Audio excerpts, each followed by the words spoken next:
On a quiet summer night in 1963, a Royal Mail train left Glasgow heading for London.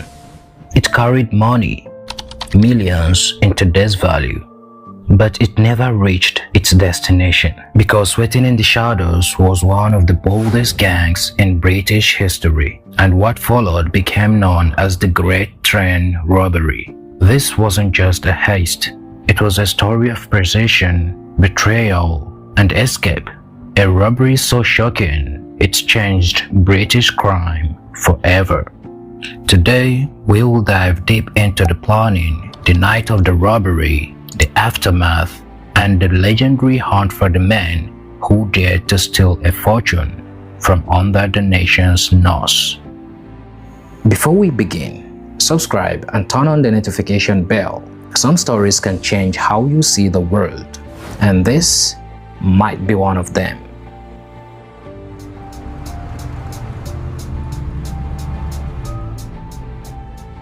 To understand the Great Train Robbery, we need to step back into Britain in the early 1960s. The country was changing. Post-war Britain was rebuilding. London was alive with music, new fashion, and a sense of optimism. But beneath the surface, crime was evolving. Professional gangs were becoming more sophisticated, no longer just smash and grab jobs. These were carefully planned operations, and banks weren't the only targets anymore. Mail trains, especially the Royal Mail traveling from Glasgow to London, carried millions in cash.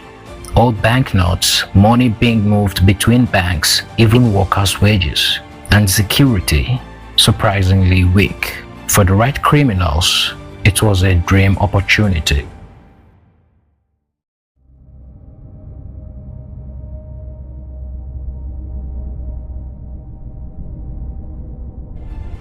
The brains behind the robbery were not a single man, but a team. Bruce Reynolds, a career criminal, was the leader. Smooth, charming, and ambitious, Reynolds wanted the big job, the score that would set him and his crew for life. He brought together a gang of seasoned thieves, safecrackers, and muzzle. Among them, Gordon Goody, known for his sharp mind, Charlie Wilson, nicknamed the Treasurer, Ronnie Biggs, who would later become the most famous name of all, though at the time he was just a minor player. In total, over a dozen men were involved.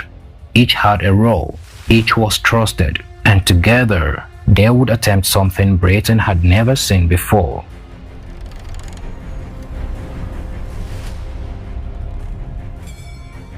The gang's target was the overnight Royal Mail train from Glasgow to London on August 8, 1963. It carried far more money than usual, over £2.6 million, equal to more than £50 million today.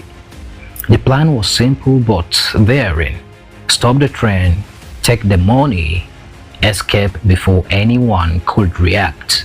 To stop the train, they would tamper with the signals near Ledburn in Buckinghamshire. Red light means the train would halt.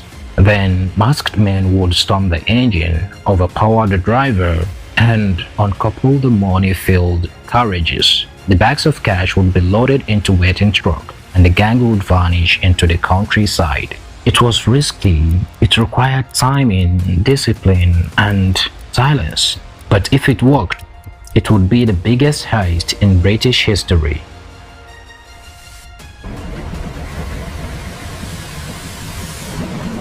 At 3 a.m. on August 8, 1963, the Royal Mail train slowed as it approached a red signal.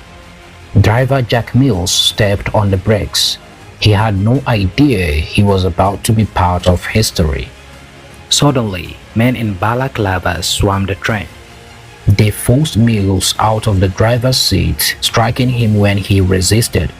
The gang then uncoupled the money-filled carriages. One by one, heavy canvas bags, 120 in total, were thrown down and loaded into a waiting truck. In just 30 minutes, the robbers stole over £2.6 million. They didn't fire a single shot. No one was killed, but the scale of the crime shocked Britain to its core.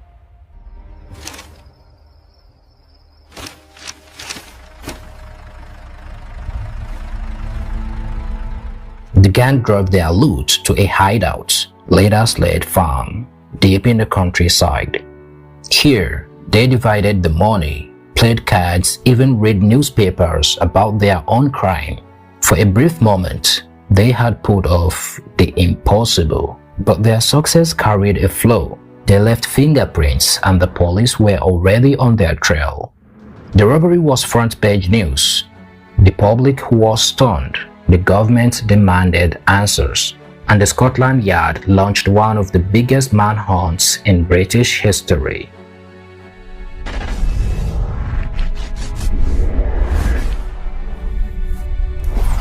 Detective Chief Superintendent Tommy Butler led the investigation, known as One Day Tommy, because he wanted cases solved fast.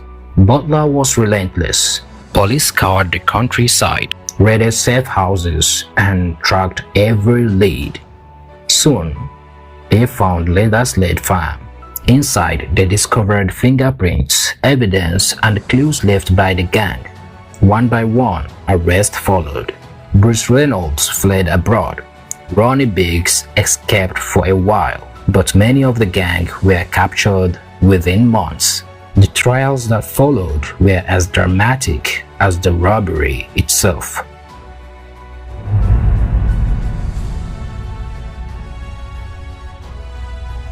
In 1964, the robbers faced justice at Aylesbury Crown Court.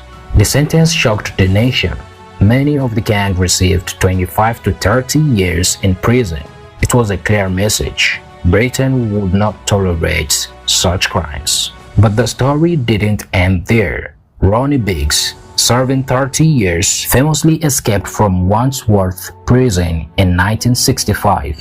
He climbed a wall with a rope ladder, fled to Paris, and later to Brazil. For decades, he lived as a fugitive, becoming an unlikely folk hero. The Great Train Robbery became more than a crime. It became legend.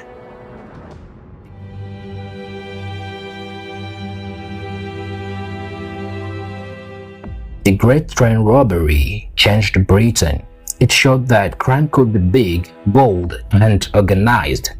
It embarrassed the government and pushed the police to modernize their methods. For the public, the robbery became part of popular culture. Films, books, even songs kept the story alive. But behind the myth were real victims. Jack Mills, the train driver, never fully recovered from his injuries, and many of the robbers spent the rest of their lives in prison. It was a crime that mixed glamour with tragedy, fortune with downfall. And 60 years later, it still fascinates us.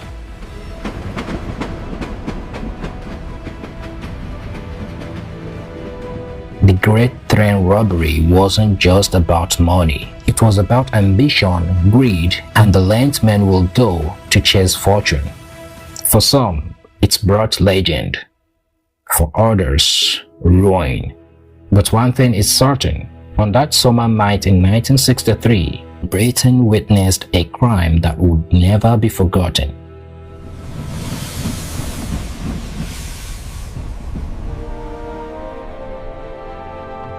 Thanks for watching. If you enjoyed this video, subscribe. The next story is already on the way.